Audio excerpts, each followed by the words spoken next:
Access to this webinar is for educational and informational purposes only. Consult a licensed broker or registered investment advisor before placing any trades.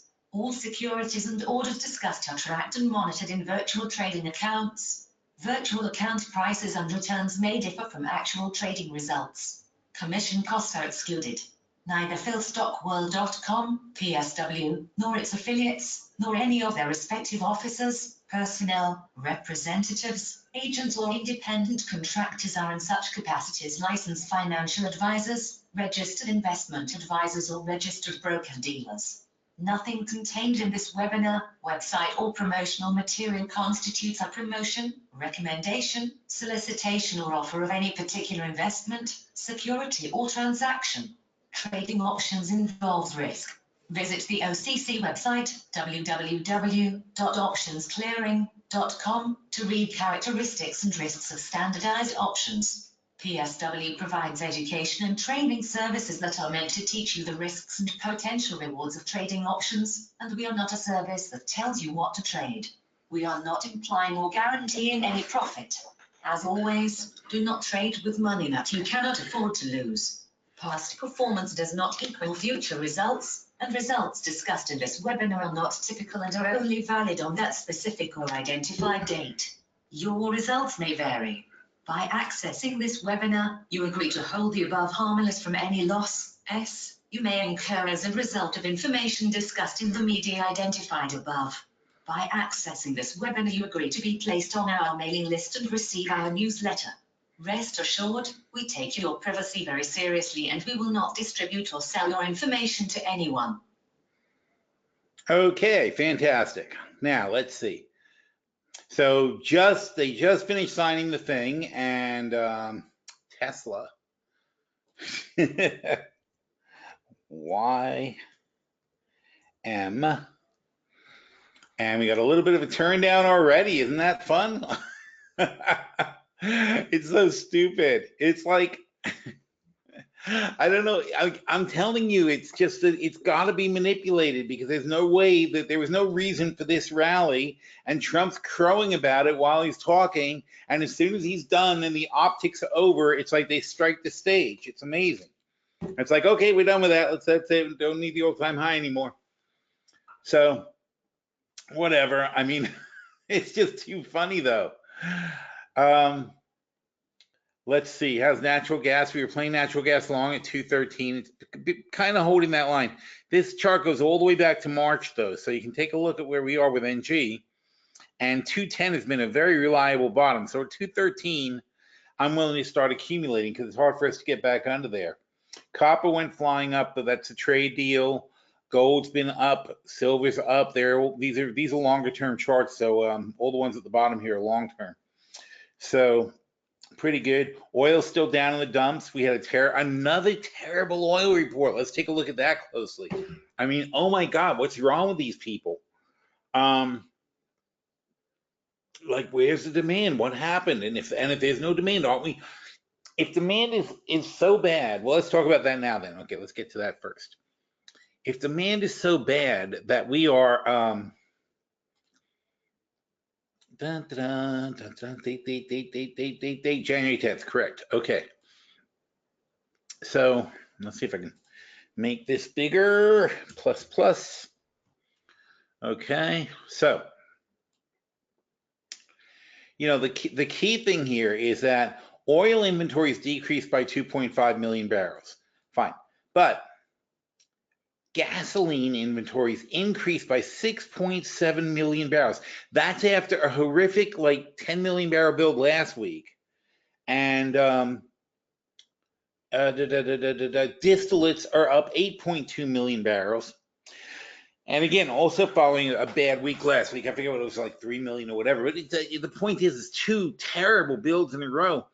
And this is like 6.7 plus 8.2 is 14.9.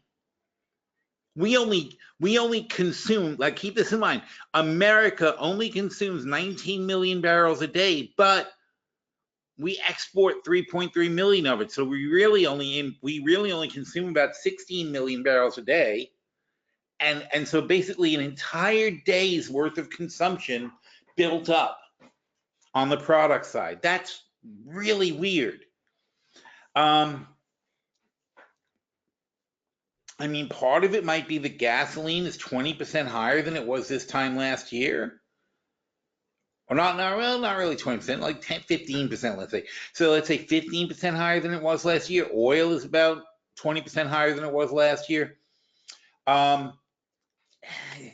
Has that really led to, and we talked last week about the overall breakdown in demand because of all these electric cars and such coming on the road, electric, hybrid, doesn't matter what it is. The fact of the matter is every time someone buys a new car, statistically, it's getting like 30%, it uses 30% less gas than the car they're trading in. Every time and we have huge car sales volume. I believe something like 36 million, 40 million cars were sold in the last 2 years. So that replaced about 20% of the fleet. So, 20% of the fleet getting 30% better mileage. That's how you see this sort of demand destruction going on. And it's not just that, because that's the epiphany I had last week, as I was saying, I'm like, wait a minute. So when you go on vacation, people have two cars, right? Obviously, the only reason we have 200 million cars in this country is because most people have two cars and families. So people have two cars. And I know in the suburbs where I live, a lot of people have a big car and a little car. They have a little car that's a get around car and a big car that's like for putting everybody in. But if you're going on a long drive on a trip and your big car gets 20 miles a gallon, your little car gets 35 miles a gallon, from a cost perspective, when you're talking about $75 to fill up a tank, or $50 or $75, whatever it is, to fill up a tank, in a little car it's only $50, and a big car it's $75. Then, if I can go back and forth to grandma's house for one tank of gas at $50 in my small car, or two tanks of gas for $150 in my other car, I'm probably going to take the small car. But the problem for the oil industry is that it's not a little change in demand, because you had, let's say you have 100 million people who drove. It doesn't matter. I mean, it's arbitrary numbers. Anyway, you have 100 million people who drove to grandma's house, and the average trip was the average trip was like 10 gallons, let's say, of gas. All right. So that's 1 billion gallons of gas. But now this year, a lot of those people switch to a car that uses 1/3 less gas. All right. So right there is 300 million gallons of gas is not being used in one weekend. And that's, 10 million barrels. That's where you get your build of 10 million barrels. It's not the incremental that we're seeing. It's these weekend demands.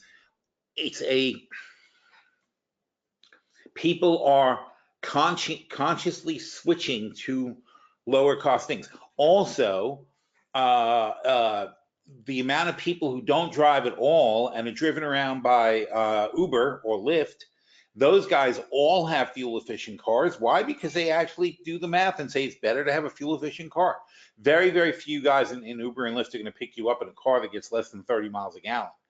And plenty of like hybrids and electrics and things like that. In California, I never get an Uber driver who doesn't have a Prius. And that's what, 50 miles a gallon, 60 miles a gallon, whatever the hell it is. So you're talking about, so there's massive demand destruction. The person's going somewhere, they get picked up and they go to the place they're going to. Also, if people get into that kind of habit, they make less wasteful trips. They don't joyride as much. They don't just drive around, take the long route, whatever. Also, you have the factor of GPSs cause people to spend less time in traffic, which lowers fuel consumption. These are all good positives for society, but not necessarily good for the demand picture. So there's a lot of things working against these guys on the demand side. And it's a big problem. And you see it especially at these holiday periods where, like I said, we had a drawdown into Christmas, but that drawdown was probably just people, the gas stations topping off their tanks ahead of the holidays because they have a business. Any business, you stock your shelves before the holiday. So that's what they do. They top off their tanks. But then the next week, when the distributor calls them up and says, you need more gas, they're like, oh no, I hardly used any this weekend. I thought there was going to be big demand, but there wasn't. So now it's sitting. So now another week goes by and nobody's asking for the gas. Now, probably it'll normalize next week. I thought it was going to start normalizing this week. That's why we took a long on oil, but I wasn't sure, which is why we didn't take a long on gasoline. So we got in and out of oil real quick. Fortunately, there wasn't much action on CL. Let's see if we can get the trade, active trader. See, gasoline's bouncing back already.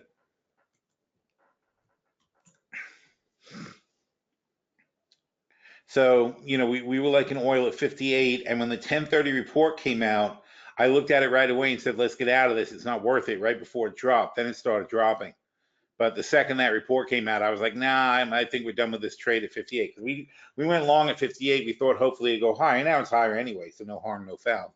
But I wasn't confident enough to play it down here. I just, you know, our premise was that there would be a draw this time since there was such a huge build last week. That didn't happen. So now next week, there's even more of a chance we're going to get some kind of a build. What's this, S&P? I got 5 S&P shorts now. 3280 is my average down here. Way down here. And it keeps going up. This is not good. And I only have 4. I got 4 Dow shorts, and those are down here. It's 28,973. That's not bad. That's right about here. But they're already recovering a bit. Anywho, so the one I do like though is natural gas. That one I feel more confident about. So we got 2 longs on that now.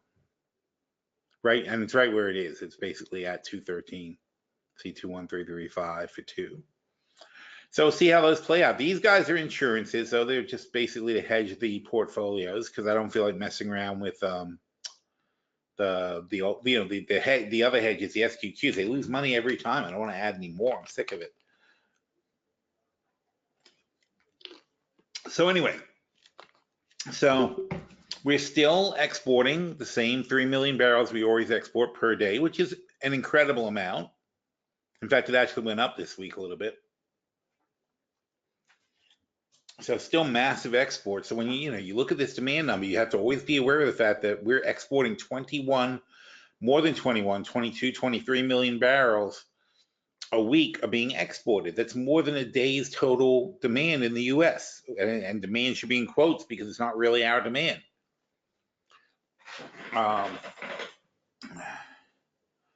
So it's really messed up. But anyway, the bottom line is it's not good for the Saudis, not good for the oil sector, not good for a lot of things. I don't know how the oil sector's been doing though. How has that been doing? XLE is energy. The chart should be a gallery view and go.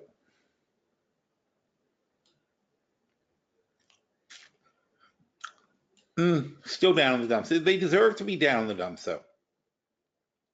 So the energy sector has not been very exciting for quite a long time. And you'd think it was a good bet, but it's not. I think OIH is a better bet. That's the service sector for the energy. Because they've been neglecting. They haven't been spending money on infrastructure. And eventually they're going to have wells running dry and so on and so forth. So I like OIH, but it doesn't like us. I mean, it's just been down.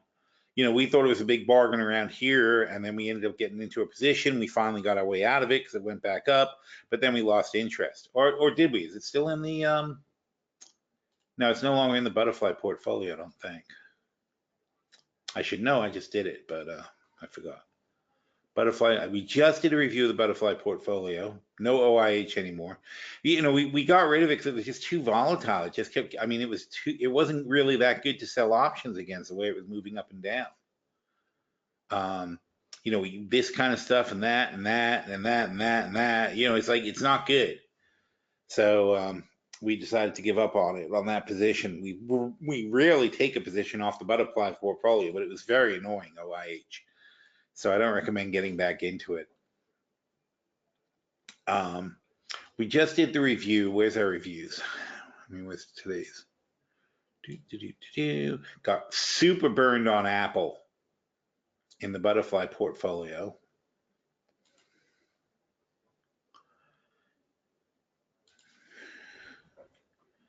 And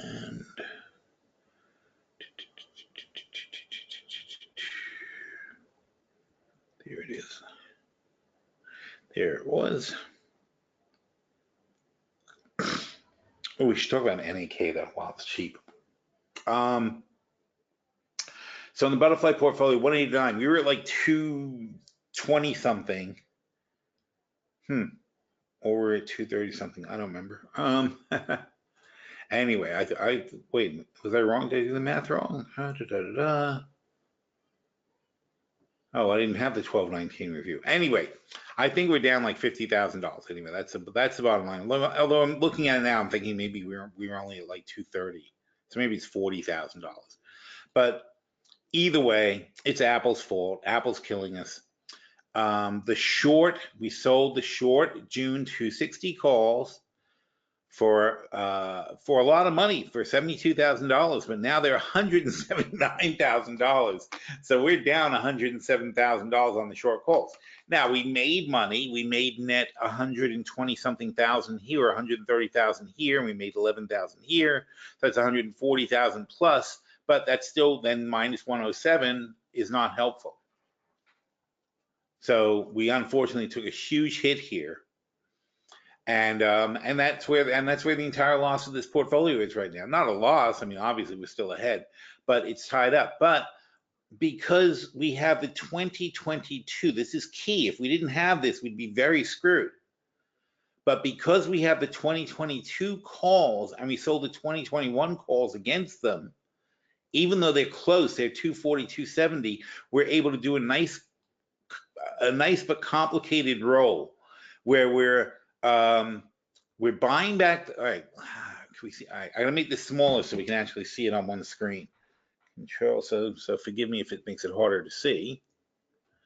Oh, it's gonna make it impossible to see for you guys, I think. Let's see.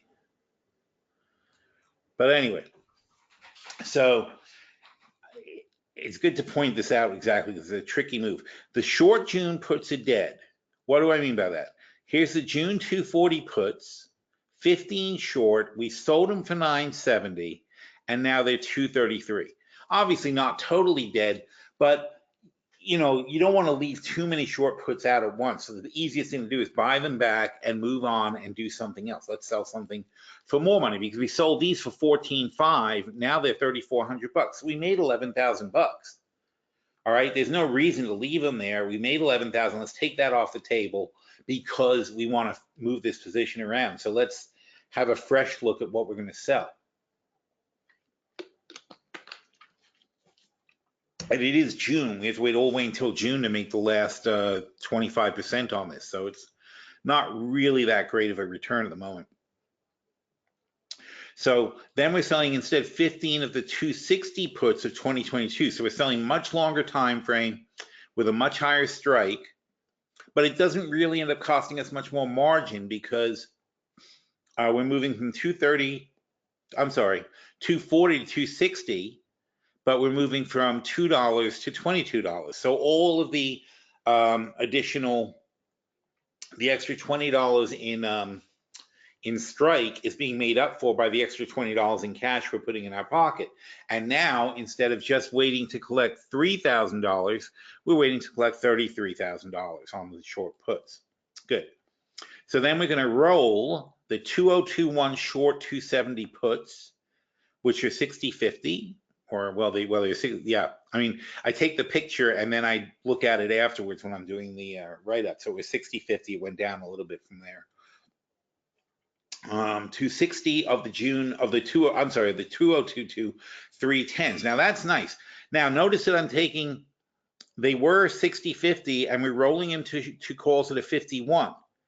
So I'm spending money. I'm spending $60,000 to do that roll, but I'm buying myself $40 of strike. So now we have a $70 spread. Is it 70? 240 to 310 is 70, correct. And And that's gonna be for a massive amount of money. So I'm happy about $420,000, in fact. So it's a $420,000 spread that we now have. Now it's a straight up 2022 spread. So that's where we are. Now, the numbers get huge because this has happened to us a couple of times already, and we keep adding more longs and moving along and so on and so forth. But I don't consider it a big negative because it started out that we were trying to make 100 and something thousand on our longs. Now we're trying to make $420,000 on our longs, which is amazing if we make it. And all that has to happen is for the shorts to stop burning us, for the short calls to stop burning us. Either way, though, we've now moved the short calls to the where do we move them? I forgot. We'll roll our short June calls to the 40 short. I'm sorry. So we added 10 more. We moved it to 40 short 2021. So now we moved down a whole year. We put them at 300 where we are now. So of course that's dangerous because what if Apple goes to 400? But if it goes to 400, we're just going to have to roll it again and do it again. But we're selling these calls for $40, so we can only lose $60 if they go to 400, which is $240,000. And if they go to 400, our long spread will be $420,000. So we would still pocket $180,000. The net of this spread right now is about $10,000. So if we end up netting $180,000, that's not a bad outcome.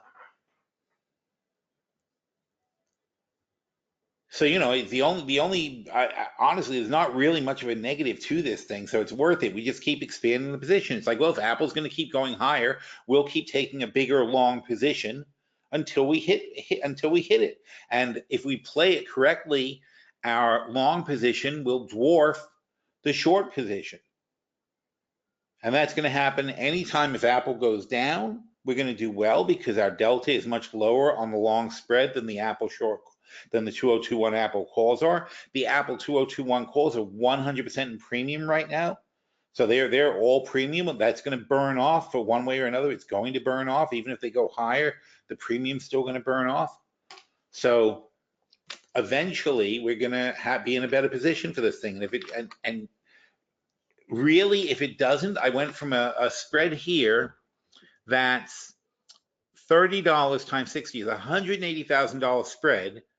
And we backed into a $420,000 spread. And don't forget, when we took this trade, we knew we were going to do that. We planned on it because we said it'll be a $360,000 spread if we roll these to the 300s. So now we're rolling to the 310s instead. But the plan is still the same. I said this is currently a $180,000 spread, but we can easily make it a $320,000 spread. That's what we're doing. We're easily making it a 320 spread, and in fact, I'm sorry, 360 spread, and in fact going to 420. We're adding 10 times 60 more by going to the 310 calls. So we turned a $180,000 potential payoff into a we turned a $180,000 potential payoff into a $420,000 potential payoff. Now, if I have to roll it again and my potential payoff becomes $1 million, I'm not really going to be that upset about it. It's hard to get upset about this thing. Now, obviously, you have to have a portfolio margin account where they count the long spread as an asset against your short calls. Otherwise, you can't do this. I mean, unless you have tons of margin. But this is definitely the way to play it because it really works out well. And of course, if you have a $100,000 portfolio, you should have portfolio margin anyway. That's the only downside to this is the short call margin makes it unplayable in like an IRA or something like that. So let's see if anybody has any questions on that because it's a big spread. That was the wrong button to hit. That's the right button. Nobody has any questions. Fantastic. I explained it perfectly. I'm so happy. All right. Let's see.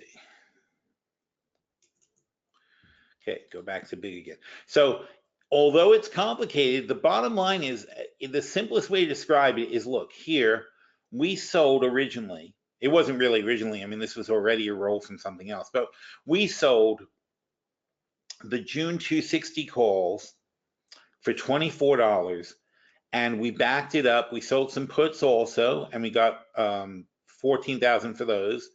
So we sold $86,000 worth of premium against our $180,000 spread, and the net of that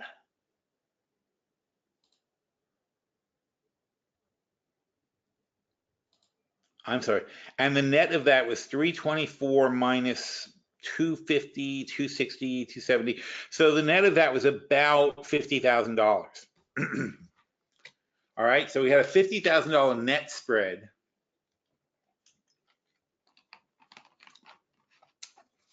And the potential was $180,000. Now, the current net of the spread is down to like zero, is like $10,000. So we lost that $50,000. The current net is down to $10,000. But we've rolled it out. We've put not very much into it. How much we put into it? We put $5,000 more into it, cash. We didn't change, like I said, we didn't change the margin very much. And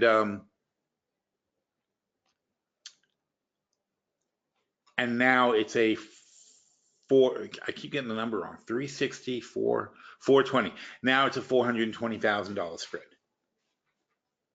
So the question is, and not only that though, but now instead of having the short 240 puts, we have the short 260 calls.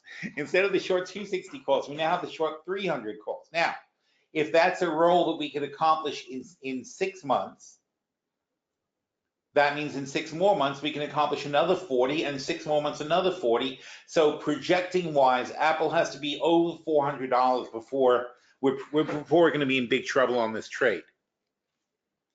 But Apple only has to be at 310 for us to collect our full $420,000 on the long. So all Apple has to do is stay flat for the year, or well into next year, but into 2022. But all Apple has to do is stay flat, and we're going to make a boatload of money. And if it goes up, we're pretty well protected with $420,000 coming to us against the 60 shorts at 300. So Apple would have to go much, much higher. Plus, we think we can roll it. So if technically they're at 400, it'll be a while before this thing really hurts us. Now, the next move, we would probably do something different because we're not going to add any more short calls. We'd probably take a hit, but we're going to be able to afford to because our 240s are going to be deeply in the money. Is it right? Is that right?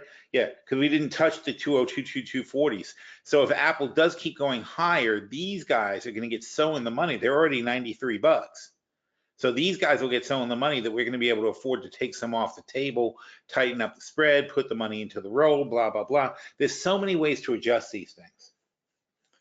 And that's why I wasn't worried about Apple. And that's why in the Butterfly portfolio, I'm willing to make it such a big piece of what we're doing, because on the whole, it's a pretty steady stock. And what it's doing now is very abnormal, but so is what the entire market is doing now. These are weird moves. Where's a single chart? There. I mean, especially when you consider it's $1 trillion stock. This was 220 in October. It's 320 now. That's like almost a 50% gain. So, I mean, you're talking about $300 billion has been added to Apple's market. No, I'm sorry, it's really 1.3 trillion up here. So that's wrong. It's something like close to $500 billion has been added to Apple's market cap in several months. And 1 year ago, $500 billion was the most expensive company on earth. Keep that in perspective, okay? A year ago, there was no $1 trillion stock. There was no such thing. The stocks were, I mean, look at Apple. Apple a year ago was 180. It was half of where it is now. It was maybe $600 million last year, and it was the most expensive company on earth. Now we have the top 5 stocks in the S&P are over $4 trillion. So they average $800 million each. $800 billion, sorry, $800 billion. The numbers are so hard, you get in deep in your head. They're $800 billion each for the top 5 stocks of the S&P 500. That's crazy. That's just freaking bonkers. That's the GDP of Japan in 5 stocks. And Japan is the 3rd largest GDP on the planet behind us and behind the US and China. 3rd largest GDP in the world is 5 stocks on the S&P.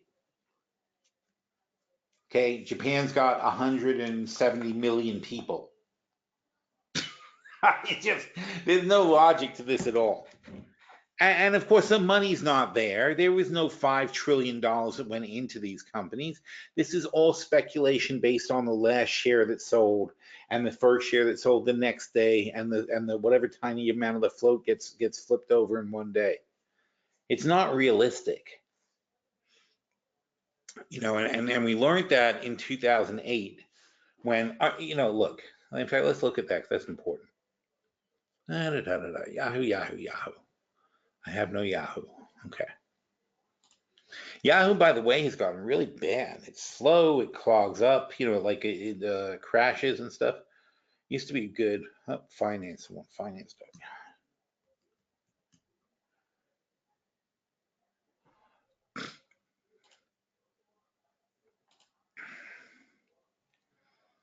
So let's take a look at Apple. I assume we're going to be able to pick this up. Not that. See, there's another thing it does badly. Apple chart.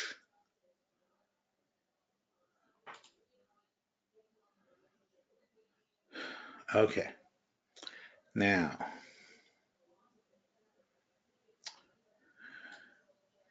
see, there's no way to get perspective on this thing.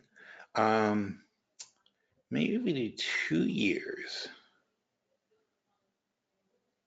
Are these days or weeks? What, 10, 29, 11, 5? How about 1 year? Does that give us days? Yeah. But the problem with 1 year is I think I have to do this like a lot of times. That's not so bad.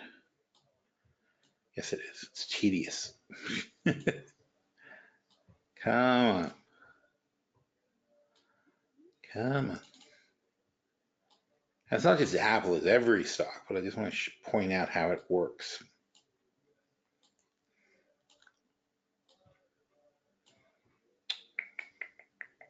There it is. Okay. So here we are. Well, the numbers seem weird because of the 2008 thing. Because they did the reverse split. For whatever reason, it goes below the bottom of the chart. But this is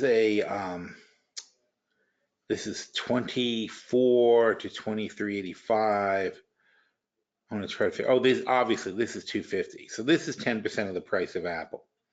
So everything seems fine, but then all of a sudden, you know, you're coming along here. It dips a little bit in early 2008. Then it dips again, comes back, dips again. Nobody can believe it's really going to stay down. It dips again, it comes back. There was a flash. Remember the flash crash? That was a great one. That was the day of the flash crash right there when the thing dropped like everything. The whole market did this and came right back up by the end of the day. But in the end, it turned out that they were just testing to see what would happen when they hit the sell buttons. You know, they say it's an error, but it's not really an error because you see spikes down like this a lot, and they often precede bigger moves down because what they want to do is calibrate their machines so that they know where there's buyers, and so this is where they find buyers, and so they start calibrating their machines to sell into that drop. So anyway, okay, so you have that, then it comes down, then people buy it back up because they think everything's awesome, or I know, you know, Bush was constantly promising stimulus or doing whatever, but it all worked out to nothing. And then there was a day that there was a time when Congress like failed to do what they were supposed to do and didn't pass something. I don't know, I mean, I just remember it was a total disaster and everybody was freaking out. So here we go though. 24, here's 10%. In 1, 2, 3, 4 in a week, basically. It's 10% in a week. Oh, that's terrible. Next week, 10% again. Okay.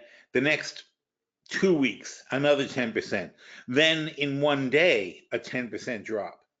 And then another 10% you bottom out. But that's 10, 20, 30, 40% and 50%.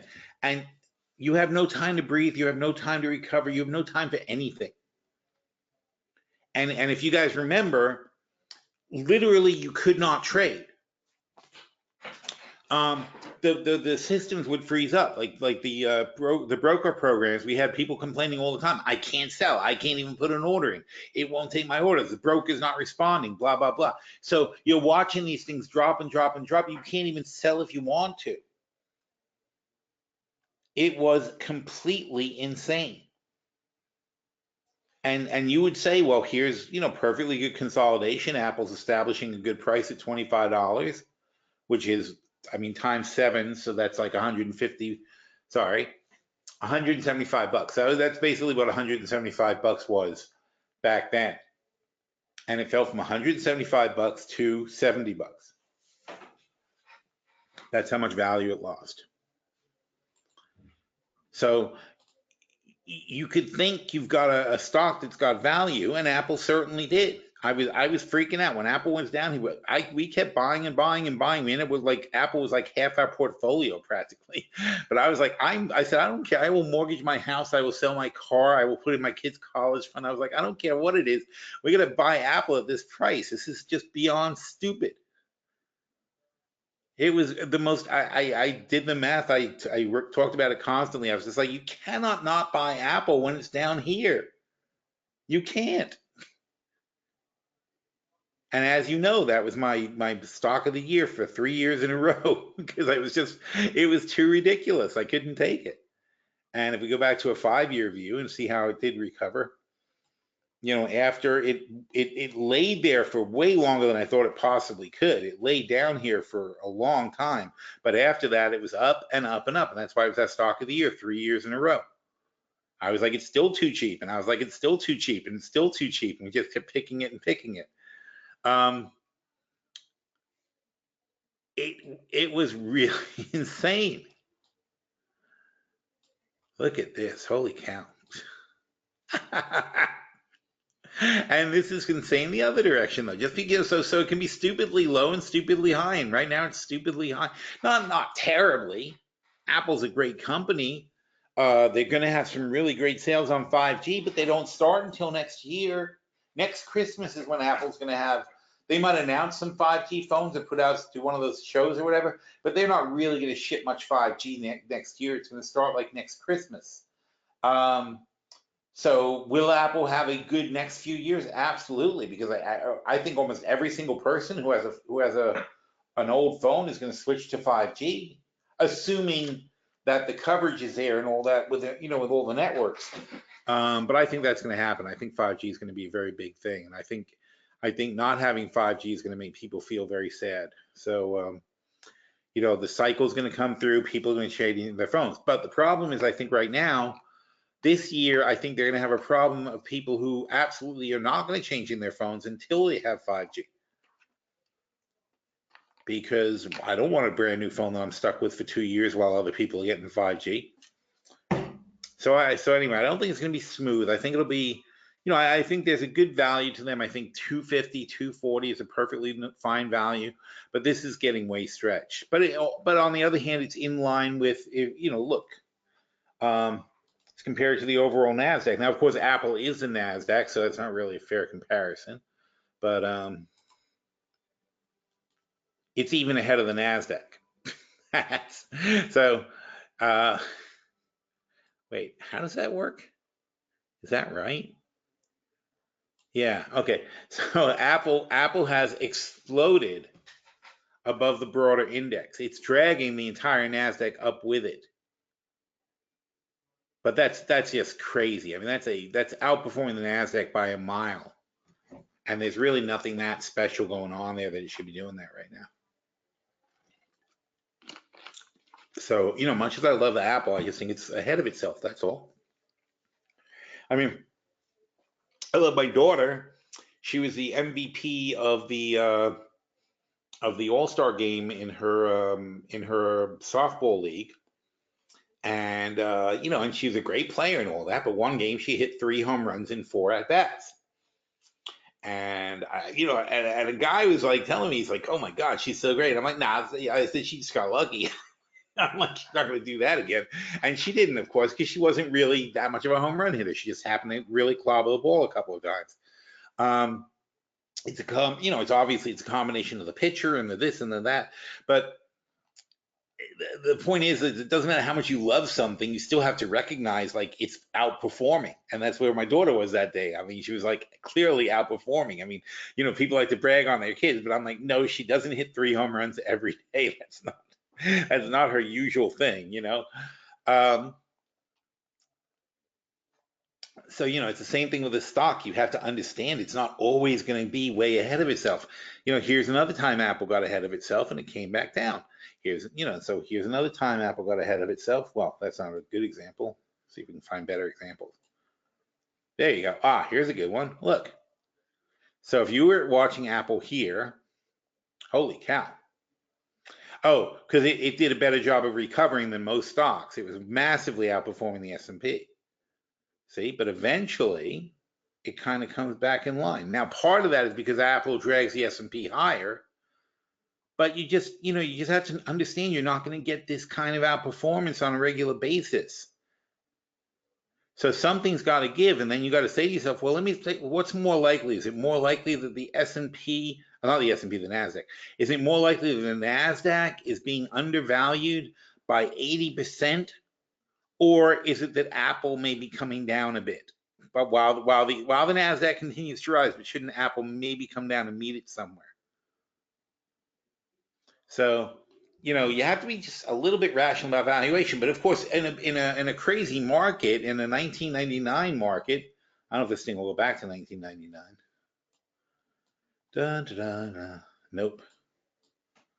Oh, wait, yes, it does. Oh my God, that's funny. So, let's see if we can get rid of that. Okay, so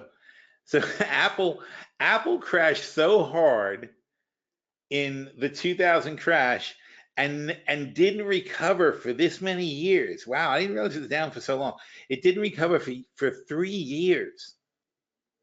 It did not get close to coming back to where it was. So it was like flatlined, so way down here. So when we had it over here, I was like, oh, the chart starts here. It didn't make any sense. But that's because it's so low, it doesn't even register on this chart. But here you go again. So fantastic, up and up and up, up and up and up and up, up and up and up. You're going to be a trillionaire, and then all of a sudden you're all the way back down to where you started. Same company. They didn't take losses here. They just went down with the market. Oh, how would you like that for? How's that for a stick? What is that? That's a week. Oh my God. I mean, really, do you think from like that, from September 20, wait, what is this? So from like September 25th until October 2nd, so in the last week of September of the year 2000, do you think Apple lost 50% of its value because they sold less whatever iPods or whatever it was they were selling at the time? I mean, that's just insane. But that's what happens when this happens to you more often than not when you're the guy who's buying after it doubles. When a stock doubles and you come in and buy and say, oh, well, it doubled, but I'm sure it's going to double again. Those are the worst traders on the market. There's nothing dumber than doing that. Stocks that double tend to correct a lot more often than they tend to keep going. And the best thing to do is it's just don't play. You missed it. If a stock doubled recently, and I mean short-term doubling, I mean like doubling without doubling revenues. Stock doubles in valuation and you missed it and you think it's going to go higher like Tesla right now, just say, I guess I missed it. I can't play Tesla. Don't say, I got to find a way to play Tesla. That's nonsense. You don't have to find a way to play Tesla. There are so many better stocks. Oh, in fact, see if I have any questions before I get on this tangent. No questions. Wow, I am freaking either brilliant or terrible. I don't know, one of the two. Um, so where are we? Tesla? No, not Tesla. IMAX. Okay. Question number one: do we have IMAX in our short-term portfolio or something? And if we don't, why not? I know we have it in the Hemp Boca portfolio, which is up 15%, which is pretty good. We have this IMAX trade in the Hemp Boca portfolio. You guys know how much I love IMAX. I think IMAX is one of the most underrated stocks out there. Yay, we don't have it. I'm happy. Okay, so I was just saying this to Doug over at the hedge fund today. So I was like, we got to have this one.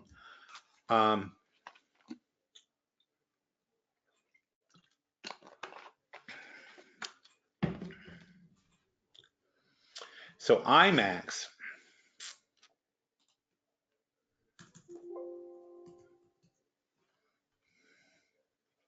that's not much of a time frame. That's pluses. No. Oh well. So IMAX, I show a different chart, but IMAX at 20, I think is always a bargain. And let's take a look at a longer term chart like Yahoo. Where's the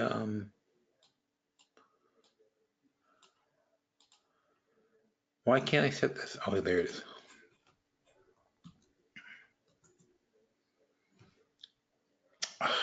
What do I do?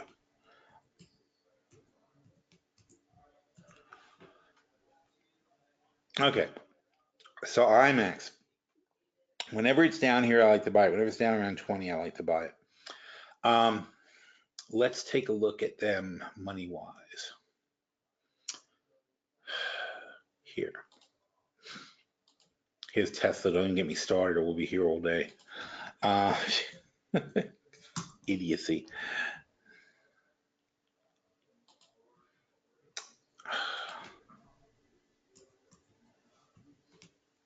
We got the beige book coming out soon too.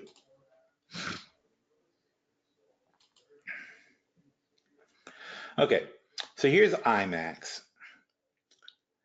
They went 288 million, 300 million, 375 million, 380 million, 390, 400. So they, steady growth coming in. But more importantly, though, they're coming to the end of a very heavy building theater cycle. So the revenues will grow slowly, but they'll keep growing. But it's their costs are going down because they're not building like maniacs anymore. So a lot of these expenses are going to go away for them. They'll drop more money to the bottom line. So net profit, and here again, it's a cycle. People hate cyclical companies. They were reaping the benefit of the theaters they built to the point of getting 25% dropping to the bottom line. Okay, now they start building theaters, putting half of their revenues, or more than what this year is bad, but putting half of their revenues back. They're still making about 50 million a year, but they're putting half of that money back into building theaters so that they have more revenue. So now they've got their revenues on track to be closer to, getting towards $500 million. And they're going to drop now at $500 million. If they drop the same 25 cents to the bottom line, they'll be well over $100 million in revenues. So now they're going to gear up to go from their 25, 30 to 50 million. Well, they know that internally they're making 50 million, even though they're only showing 22. And so they're going to go from 50 million to 100 million. And then the next cycle, they'll be able to build more theaters. They won't spend half the money, probably they'll spend the same 25 million, but they'll be dropping 75 million to the bottom line, even while they're expanding. So they got a lot of good years ahead of them. Competitors keep coming and going for IMAX. They're not getting displaced. They really are not. I don't see it happening. The film shot in IMAX made more money this year than any other films. There's a lot of directors that consider it like a no-brainer. Marvel's franchise, Disney is heavy into IMAX, and Disney was like 40% of the entire box office last year. And their revenues will go up and down with the box offices. If nobody puts out any good movies that have a good draw, they're going to be in trouble. Not in trouble though. I mean, they don't lose money; they just get less revenue. Meanwhile, though, even though they're making, even they're showing 22 million here, they're showing $60 million this year. 60 million. Look, let's look at the quarterlies. Oh, are you kidding me? The same thing. Oh, there it is. Okay.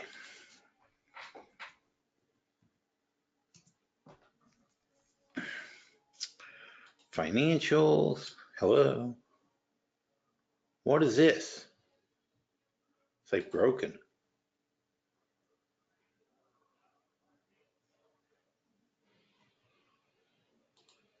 What on earth?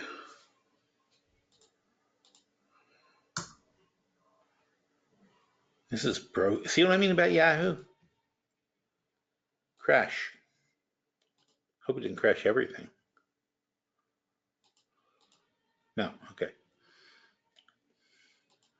So I have to now get rid of this thing because it's broken. Let's make a new one.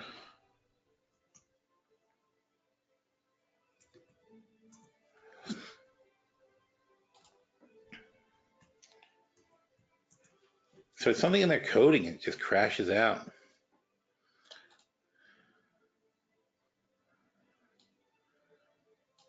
And quarterly. All right, so you see, they got in the last 3 quarters, they have 8, 20, 30. I don't see where they're getting 60. I don't know. I can't see how they're going to come up with that number. But let's say they're good for 40 million. So you can't trust anything. I don't see how that's even remotely possible. I mean, granted, obviously Q4 could be big, but I don't see that. Where did I just put that? Last year in December, no, there's no evidence that they should be that high. Anyway, meanwhile, $40 million, as my point was, is $40 million, you're buying the whole company for 1.2 billion. So that's 12 times, 8 times earnings, if I'm doing my math right there. Is that the...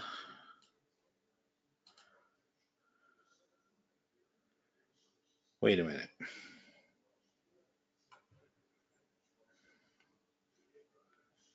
Let's try that again. Maybe they're not that good. All right, $1.2 billion, and they're making $40 million. It's 30 times, 30 to the PE is 30. But like I said, I think it's only that low because they're capable of doing much, much better. And I don't like usually high PE stocks, but it's not really that high and they're growing.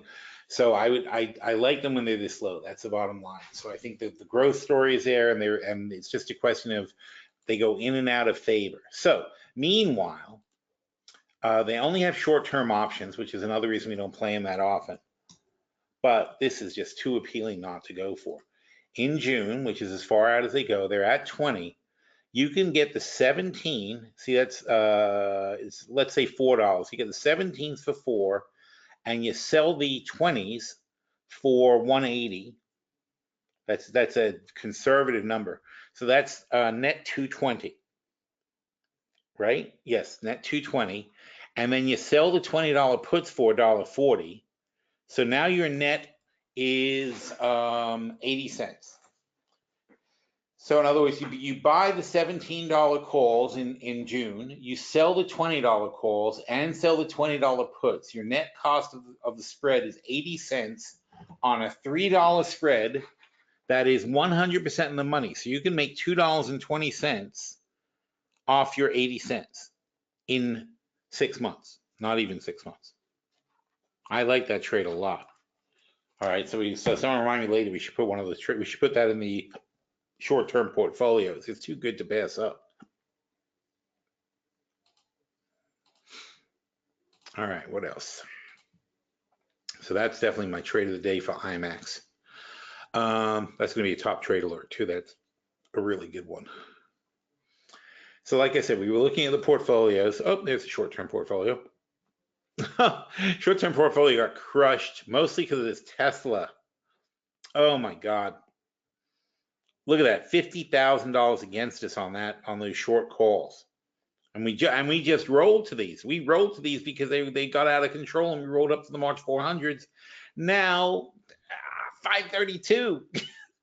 It's crazy.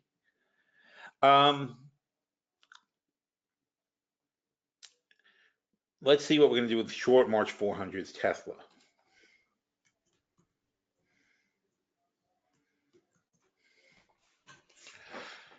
I mean, there's no way they're going to be able to justify these numbers, but the March 400 calls.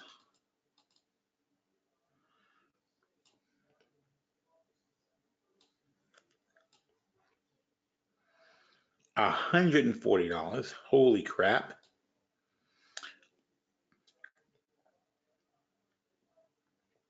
So what in June is $140? The June, well, we're not going to go 140 because it's the same. So there's going to be no point to that. Let's take a look at what the Januaries are.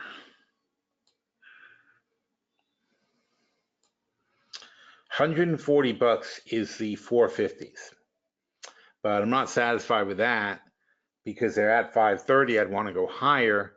So the 530s are $100. So if I have 5 short calls at 140, that's $70,000. That means I have to sell 7 of the 520s or 7 of the 530s, let's say, to get the same amount of money, to get $70,000. So that's what I would do. I'd do 7 of those, but maybe sell some 350 puts for $25 so that we have an offset and we could roll them up a little bit higher if we have to. That'll buy us another like $50 worth of protection if we need it.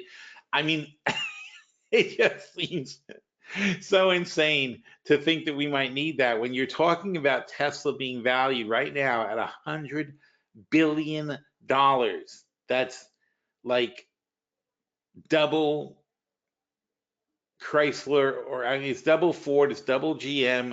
I don't even think Honda's anywhere near there. Who's going to be there? Let's see.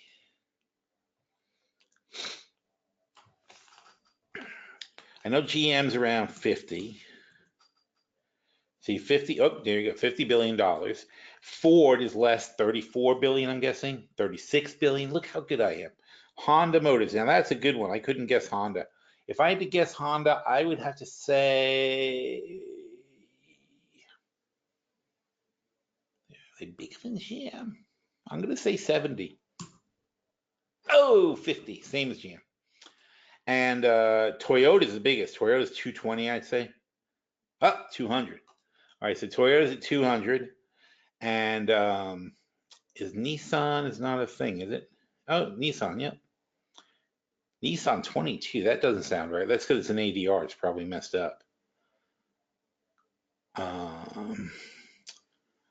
And Chrysler you can't get. How do you spell Daimler? I don't even know how to spell Daimler.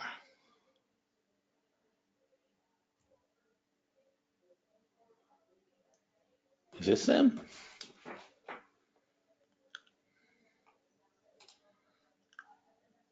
$56 billion. Again, it's hard to tell with the ADRs if it's right or not. But anyway, so Tesla, $100 billion or $95 billion at 527, just completely insane. You know, I mean, if you want to start comparing them to Toyota, which would be a joke and a half. Okay, first of all, Tesla at best has about 600,000 cars sold. Toyota would cut a model if it only sold 600,000 units. They wouldn't even bother putting it out. Their financials for Toyota.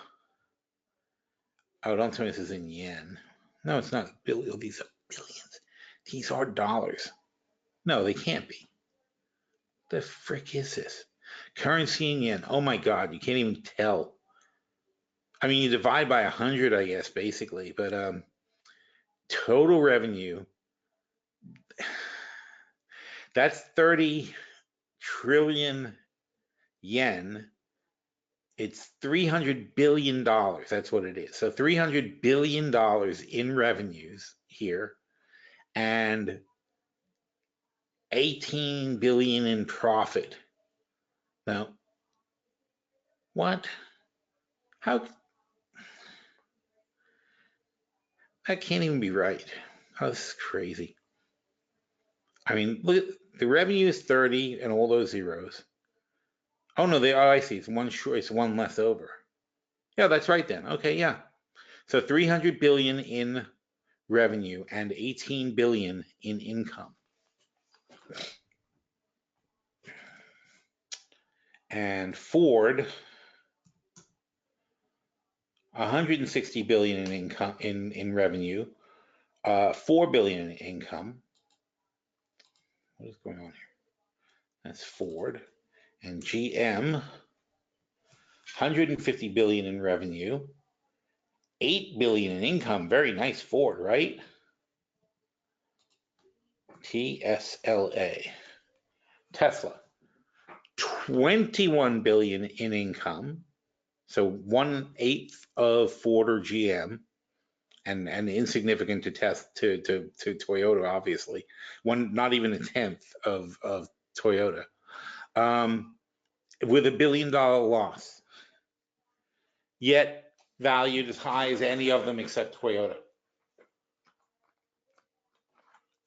Toyota's income is their entire sales.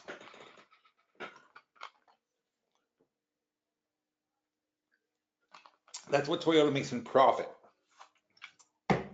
Even if these guys made the money GM makes on sales, they'd still never come close. GM and GM's dropping 5% to the bottom line. Ford's dropping about 5% to the bottom line. Toyota is dropping 5% to the bottom line. They're all pretty consistent. So, where is the possibility that this company can do that much better? Even if they drop 20% to the bottom line, and if you want to support a $100 billion valuation, let's say you're going to give them a 30 times ratio, so they only have to make $3 billion. That's all you're asking them to do, is make $3 billion, dropping 20% to the bottom line. They would still have to sell $15 billion at 20% margin, since that's probably very unrealistic. So if you get to 10%, then they could sell $30 billion worth of cars. You say, well, maybe they can do that. That sounds like something they could do. But the question is, can they pull off the 10% part? Because that would be astounding. That would be like no other car dealer has ever pulled this off. And then still you're giving them a valuation that's insane for a car dealership. For any company that only drops 10% to the bottom line. There's no logic to these numbers. And people say, well, they got the solar, they got the battery, they got the spaceships. SpaceX is a totally different company. It's private. It's not there. It does not owned by Tesla. The solar is not making them much money right now. It's obviously it has the same prospect any other solar company does. It should make money down the road, but right now it's not something that makes a huge amount of money. And the battery stuff, they've got these gigafactories, but there's no real, they don't break down the numbers. You can't tell if they're making any money or if they're even functioning or if they even sell batteries. You know, Tesla still buys their batteries from Toyota. Not Toyota, shoot. Panasonic. So they still buy batteries from Panasonic. It's not likely that these gigafactories are really doing that well of a job if they can't even buy the batteries from their own company. So it's all speculation. It's all like, hey, which is, Musk's MO is, hey, I have an idea to do this, I have an idea to do that, I have an idea to do that. So anyway, bottom line is that as far as rolling on our short Tesla calls, I'm only going to roll out to put them into premium. So that's almost $100 worth of premium if I move out to the 530. It is $100 worth of premium out to the 530s. So I'd rather sell 7 of the 530s and sell a few short puts to off balance it, and then we're fine. And then we'll wait and see what happens. And if it does it again, we'll roll it again. But if I can roll from the 400s to the 530s in 1 year, that means I can roll to the 650s in 2 years, and eventually they're gonna. I'm sorry. At some point they're gonna fall short. You know, even a phenomenal company like Toyota, when you go to a long-term chart and you say, well, do they always go up and up and up and up and up? No, of course not.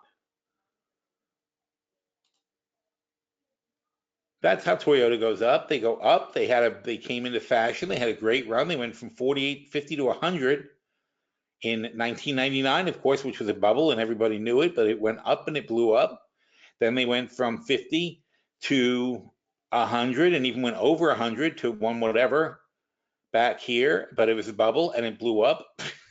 And now they're back here. Oh my God, stocks are so stupid.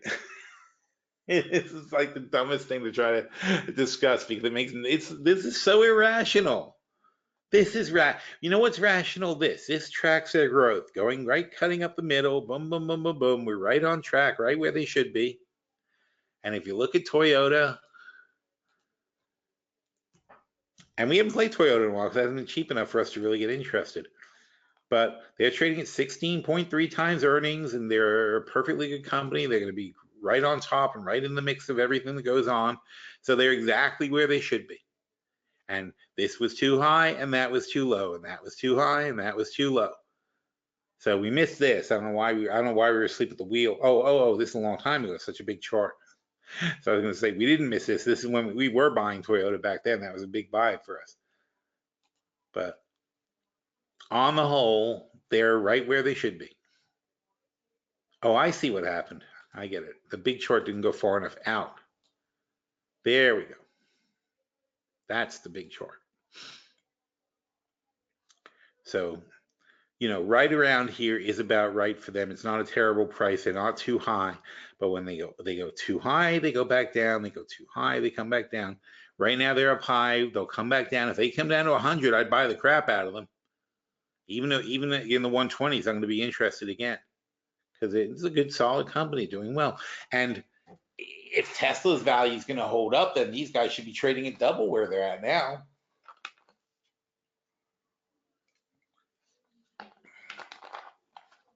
You know, it's a really weird thing. It's like, you know, what are you actually buying? Why are you buying a stock? When you buy a stock, are you buying it just because you want to bet on it?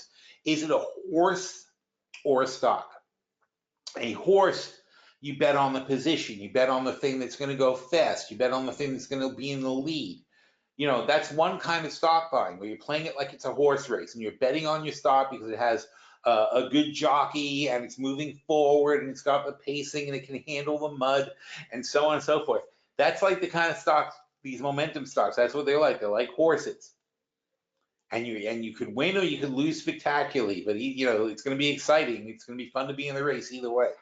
Or you can go with value. If you go with value, you're saying, okay, well, you know what? I'm taking my money and I'm going to give Toyota $100. And I know that if I give Toyota $100, they're going to make $16 this year for my $100. They're going to make 16 bucks. That's what the PE is about.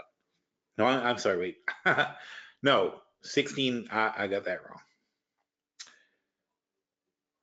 It's lower than that. It's a 16 times, so it's going to be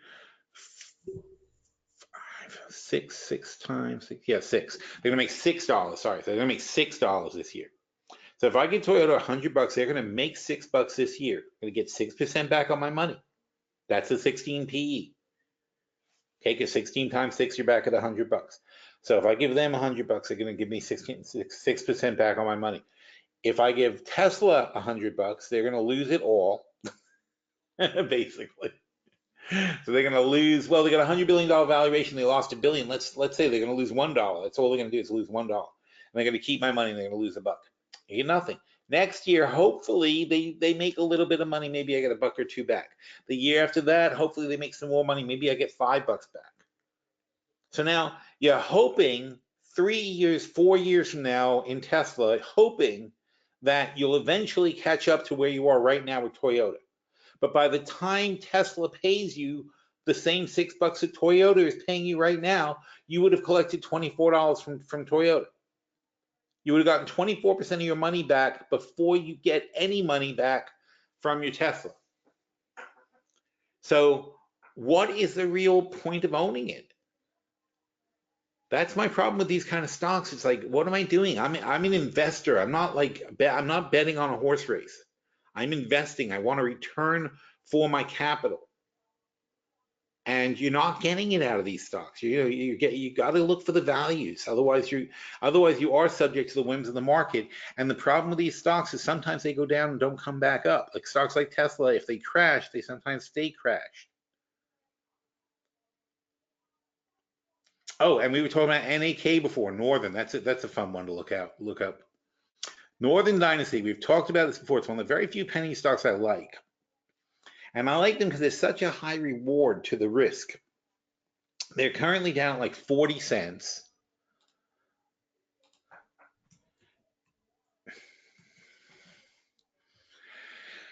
And as a company, all they have is the right to drill in on this land in Alaska.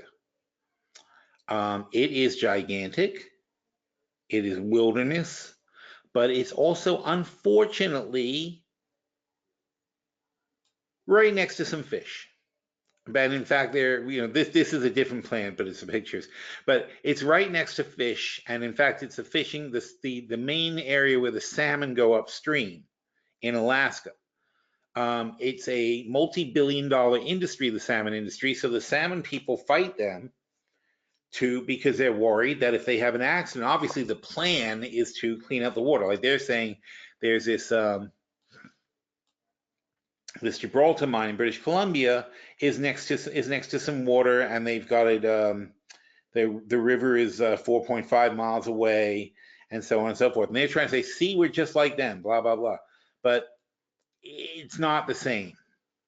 Here's the mine, 4.5 miles of the river, and Northern Dynasty has a similar situation. But the problem is that the river they're next to is the major salmon thing where all the salmon go to spawn and whatever. So if there's an accident, they can wipe out the entire Alaskan salmon industry. Whereas this would only make some trout fishermen upset. It's not the same thing. They submit plans over and over again to the Army Corps of Engineers. In fact, their entire cost of doing business is submitting plans and going to court and showing up at hearings and lobbying everybody to try to get them to give them the permits so that they can drill and start mining in these areas. It's certainly not a green investment. It's a horror show, frankly. But if they do get granted, and again, my premise was a few years ago, I said, well, look, the Republicans are in power, and you get a Republican president, you have a pretty good chance that they're going to actually pass this thing. There'll be enough people who are going to support it, and it'll go through. Surprisingly, they're getting a lot of kickback on the locals from the Alaskan government. Because again, the fishing industry is bigger than they are. I mean, that's the thing. They're not that big. They're just one miner versus the entire fishing industry in Alaska. So they're going through these processes. They had the Army engineers come out, and supposedly this study from February of last year, this is a year ago though, that they gave an impact and blah blah blah, and talking about the permittability for the project, and their final report is due now. It's been a year. People really lose patience. These things take way too long for people to be happy with. And what happens in the meantime, I don't want to look at that, it's too long. 1 year, 2 year, whatever. See, so they tend to go down back to 40, and then people speculate, then it comes up because they get some good news and it goes up in the 60s, 70s, then it comes back down. So last time it went to $1 earlier in this year, we saw I had in my kids' account, we sold half at about $1 or 80 cents, and we got out of everything. So we were in the 40s on the investment, and we are out at 80 on half. So now technically we just have it for 0. So we don't care. It's just like it's in the folder. If it ever goes up, it goes up, and otherwise we don't care. I like buying it at 40 though. 40 is a good place to be buying, and 80 is a good place to sell half and take it off the table and then not worry about it. Because every time they get a positive thing or some breakthrough that they think they're going to get their permits, everybody freaks out, but it generally amounts to nothing. But one day, if it does, if they ever do get the permission, this stock can go up like 10 times. So it's fun to keep gambling on, keep your fingers in it if you can. You know, Pebble will not harm the Bristol Bay fishery. It will coexist with the salmon. There will be no decrease, blah, blah, blah. Oh, come on, give me a break.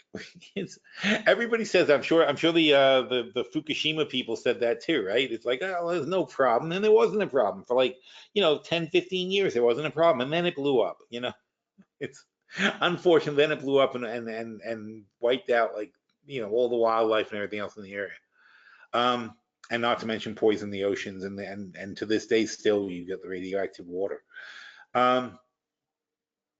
So Pebble permitting, they've got federal permitting, everything's moving forward. The Army Corps of Engineers, Trump's environmental people are pulling back all their stuff.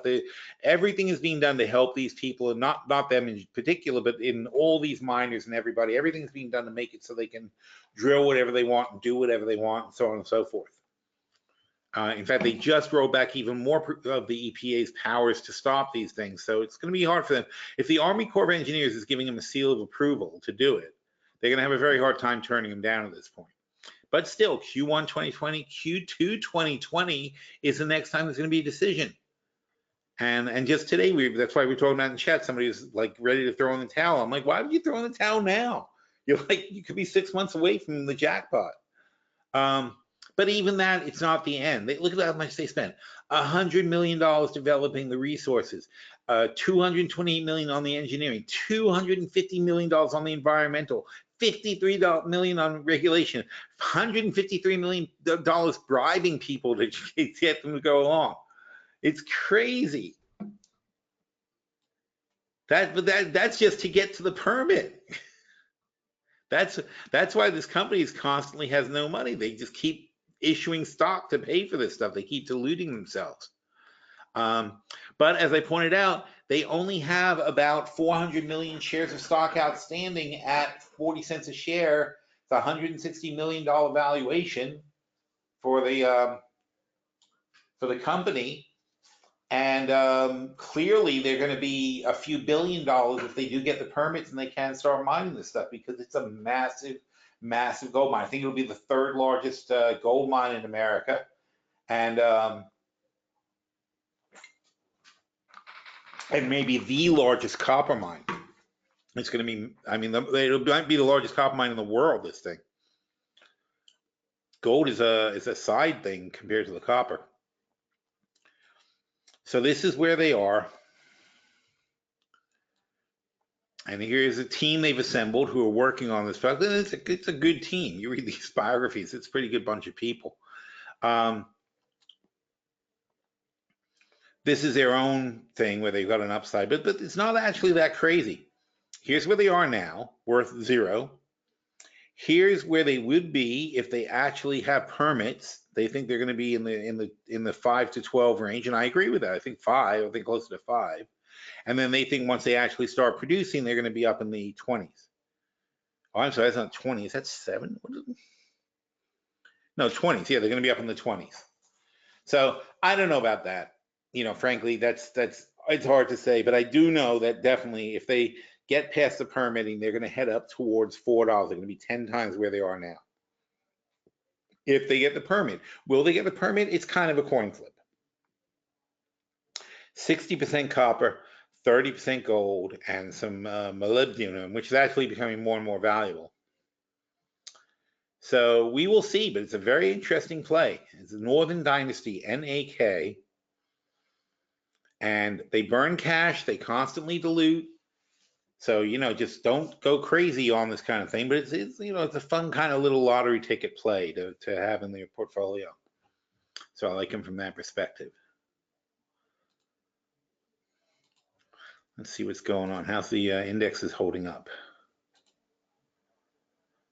Let's see. Oh no, we popped back up. Look at that. I bet the beige book was good. Let's see what the beige book looks like.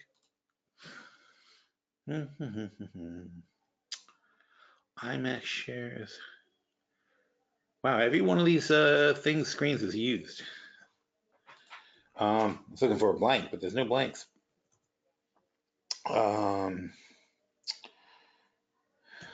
Fed beige. I don't like the beige book anymore though because it's what's the word? The format changed.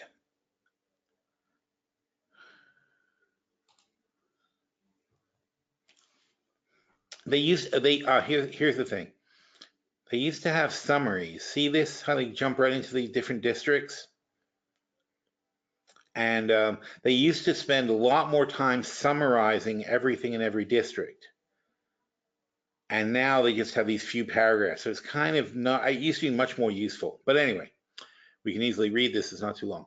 Economic activity continue to expand modestly. Above average growth. Now, don't forget, there's 13 districts. So whenever I read this, there's two factors, obviously. Dallas, big district. Richmond, not such a big district. So you have to think about how big is a district and how many of 13 are saying these things. So Dallas and Richmond, above average growth. Philadelphia, St. Louis, Kansas City, subpar growth. And Philadelphia is a big district. St. Louis and Kansas City are not, though. Consumer spending, modest to moderate pace. A number of districts, you have to always wonder like what they mean by a number of districts, noting some pickup from the prior reporting period. On balance, holiday sales were said to be solid. Didn't get that from Target. That's interesting because Target just reported like really bad numbers. With several noticing growth, the growing importance of online shopping. Oh my God, really? It's like these guys came out of a cave. Hey, what's this online shopping thing? Vehicle sales generally expanded moderately. Okay, tourism was mixed. So moderately handful. That's not a positive. See, you got to watch the words they say. Moderately in a handful of, though a handful. Sorry. Though a handful. So vehicle sales expanded moderately. That's a blanket statement. Though a handful of districts reported flat. Nobody reported down. So that's generally pretty good. Tourism was mixed. Remember we bet on, we had a conversation about that yesterday where we bet on Booking.com negatively last quarter, but this quarter I'm no longer interested. Growth reported in the Eastern Seaboard districts, but activity little change in the Midwest and West. Manufacturing activity was flat in most districts as in the previous report. So that's not good. That's two quarters of stagnant manufacturing. Business in non-financial services was mixed, but on balance, growing modestly. Transportation was mixed. There's no glowing reports. This does not sound like the report you would get from a record high market, does it? You know, it's kind of, you read this and you're like, where's all the great stuff that's supposed to be happening? Why am I paying record high valuations for every stock when this is a report? With a majority reporting flat to weaker activity in transportation. Banks mostly characterize loan volume as steady to expanding moderately. Home sales trends varied widely across the districts, but were flat. So home sales, flat. Residential rental market strengthened. Some districts pointed to low inventories as restraining home sales. That's been going on for more than a year. New residential construction. Now, why are there low inventories is a question. There's not low inventories because there's a huge demand. There's low inventories because people can't get the price they want for their homes because there's not much demand, and therefore they don't bother listing. If it wasn't for that, if people were panicking and listing, prices would be dropping really fast. But nobody's panicking because people have jobs. If people have jobs, they can afford to pay their mortgages. Nobody's getting thrown out of work and has to like give up their house and has to be forced to sell. That's not really happening. So what ends up happening is people are just sitting in their homes, and the average time span of a home in 2006, it was 7 years on the average that a person would be in the same home, and it was 4.5 years for a car. Now It's up to 6 years for a car, so people are turning their cars over less frequently, and the average home is now up to 11 or 12 years that people stay in a home compared to 7. So that's like a 50% decrease in home turnovers. And you can see that in all the charts. It's really, things have changed a lot, and it's not a positive. You can't say that's an economic positive. So the reason you have low inventory of homes for sale is simply because nobody's moving. Nobody's spending the money to upgrade. You had people before 2007 where you couldn't wait to upgrade your home. Basically, as soon as you could afford a new home, people would sell their old home and then upgrade to a better home. They were always looking for their next bigger, better homes. That doesn't happen anymore. People are comfortable. They can afford their mortgage. They're pretty much staying where they are. It's a big problem for a lot of these places. New residential construction expanded modestly. Commercial real estate activity varied substantially. Agriculture conditions little changed. That should improve now with the China deal, as was activity in the energy sector. Many districts, tariff and trade uncertainty continues to weigh on some businesses. I'll be interested to see how that changes too. Expectations for the near-term outlook remain modestly favorable across the nation. So modestly favorable. That's why you're paying $550 for Tesla, because it's modestly favorable. Employment was steady to rising modestly. Again, steady to rising modestly in most districts, while labor markets remain tight throughout the nation. Most districts cited widespread labor shortages as a factor constraining job growth and, in few cases, business expansion. So labor shortages constrain job growth. Isn't that interesting? I don't have enough workers to be able to hire more workers. That's a weird concept. Few districts noted brisk demand for professional, technical, and managerial workers. A number of districts reported job cuts or reduced hiring among manufacturers.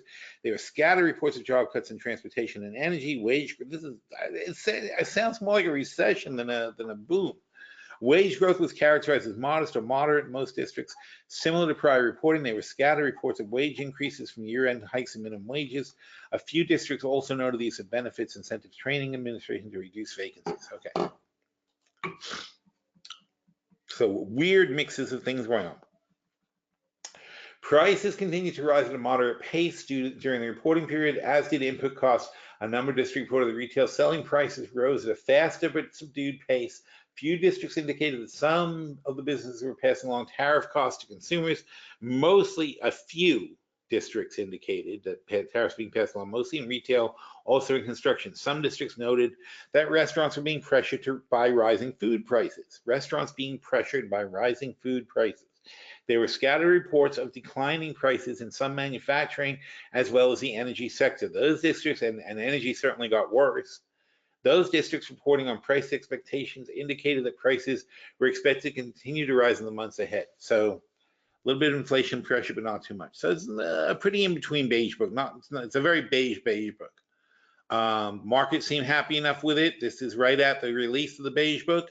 I think they're just looking for excuses to go up, though. And the question is, what's going to be the actual trend?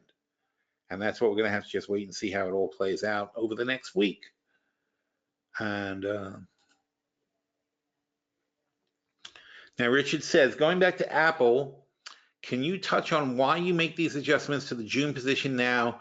Is the trigger how much premiums less than the options? Yes. June Apple trade, Apple AAPL.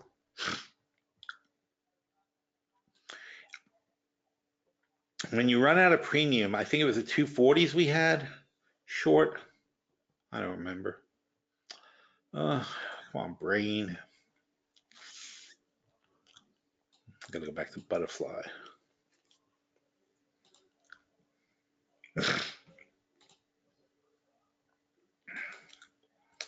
Yes, it was a 240. See, why do I doubt myself?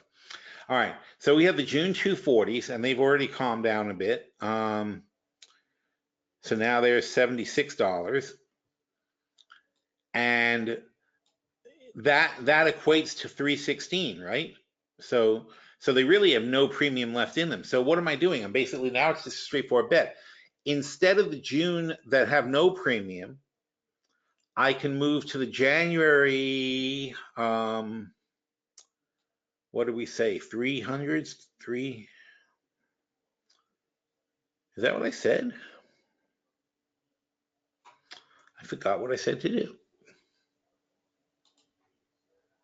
We have the 240s. And what did we decide to do?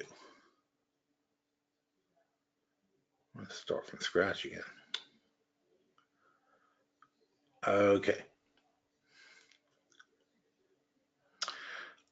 The 300s at 42, because we went to 40. That's why I was getting confused. So, because at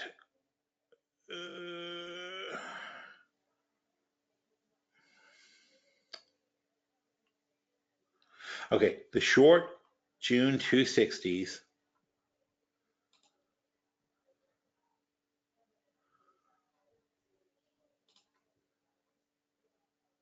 short June 260s.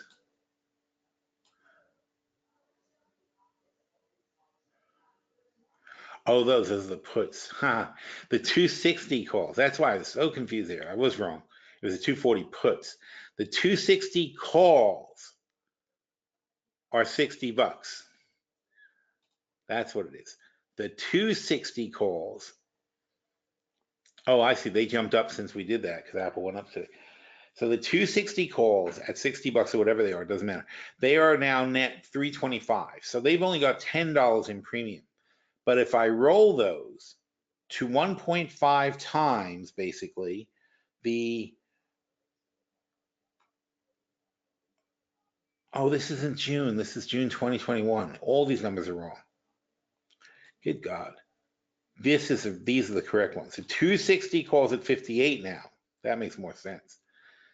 Those can roll to the January 2021. So 30 times 60, let's say it was still that. And these are 300s. So in other words, the 300s are obviously mostly in premium, and those are $40. So if I roll to that, I've got 13 out of or 28 out of 41 is premium. So $28 worth of premium is definitely going to expire. Plus the strike is way higher. So it only has to be under 300 for me to collect the full amount. If I stick with like the 260s, it has to come back below 260 before I actually make all that money back. So I've got a lot more flexibility here and more premium. And yeah, we should have really rolled them earlier, but it's like last time we looked at this was a week ago and Apple wasn't this high. It jumped so fast that we got sort of caught by it. And I don't want to risk, it going even higher because then there's no premium. I no longer have any premium to burn off. Even if it does go higher than this, at least I've got a $28 cushion in the premium that saves me a little bit of money as Apple goes higher. But in other words, if the 260s and I stick with them and they go higher, they're going to just gain dollar for dollar on the way up. And that's going to make it harder and harder for me to roll because I'll have to roll to a higher strike every time and so on and so forth. These guys, these are 41. And if you have to go to 2022. Well, that's June. We go to January of 2022 and say, well, what's 41 in 2022? And that's going to be the 330s. So I know I can roll them to at least the 330s, but then if I sell some puts, I can probably roll them up another $10 to like the 360s. And that's how you got to look at it. You have to always be looking for the next row. And like I said, though, the key is that the way we structured that play is we're also increasing our backstop because we want to make sure if Apple does keep going up, we're going to keep making money on the longs. So yeah, as a rule of thumb, if you want a rule of thumb, I would say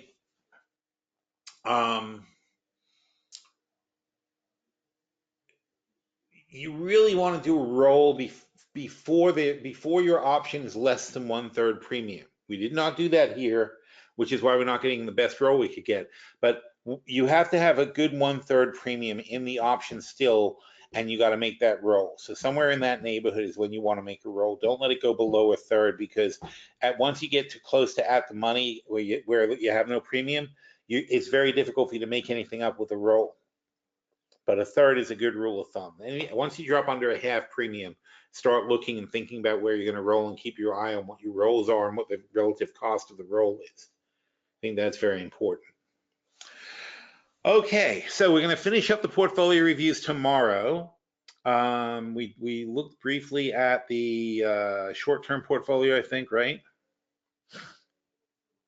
So that took a big hit too because of the Tesla, like I said. The dividend portfolio, I think, is probably chugging along. Yeah, 23%. That's really great. The earnings, and now at this point, we've now collected pretty much everybody has paid us now at least one dividend. Not at least, nobody's paid us two. So everybody's paid us one dividend. I think without exception, I can't think of anybody who hasn't.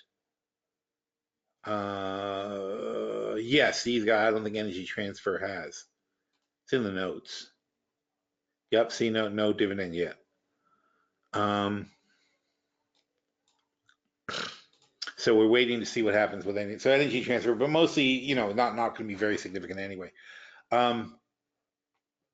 Pretty much. Oh, China Telecom probably hasn't paid either. Nope. Oh, see. So China Telecom only pays in halves. That's why they pay each half. So China Telecom, Energy Transfer have not paid. Ford paid. Macy paid. And here's what, when they pay, here's what it looks like. Whoop. Macy's. See, received dividend of $756.38 a share on 12/12. That's all. So that cash just goes straight to the bottom line as part of the cash on hand. And this portfolio, don't forget, though, is full. We're actually technically not even touching it anymore. We're just leaving it the way it is. And because we've got -11 in cash, which means we used up all our buying power, or well, not really all. We only require 46,000 in margin. So technically we have 200,000 in buying power, and we've only used like 135 or 120, whatever, 120, somewhere in this neighborhood. So we still have more buying power, but I don't want to use it, so we're just going to leave it the way it is. And so we're going to let these guys run out, and other than obviously if something drastic changes, we might make an adjustment. The goal is to just basically say, okay, we set up a dividend portfolio, that's it, we're going to leave it alone. So maybe we'll make another one at some point if things go on sale, but this one I want to just leave alone and see if a set and forget portfolio can make us 20% a year. Now this one made 20% in 3 months, so I think we can probably hit our goals. That's not bad actually. So dividend earnings portfolio, not much going on there. 10.3% though is not terrible, because we're not really playing long term. We're playing these. Hemp Boca is probably just sitting around. 15%, not that exciting. Money Talk, we just reviewed in the Morning Post, 5% it's up. And the short-term portfolio. Now, the short-term portfolio is going to be the most complicated change.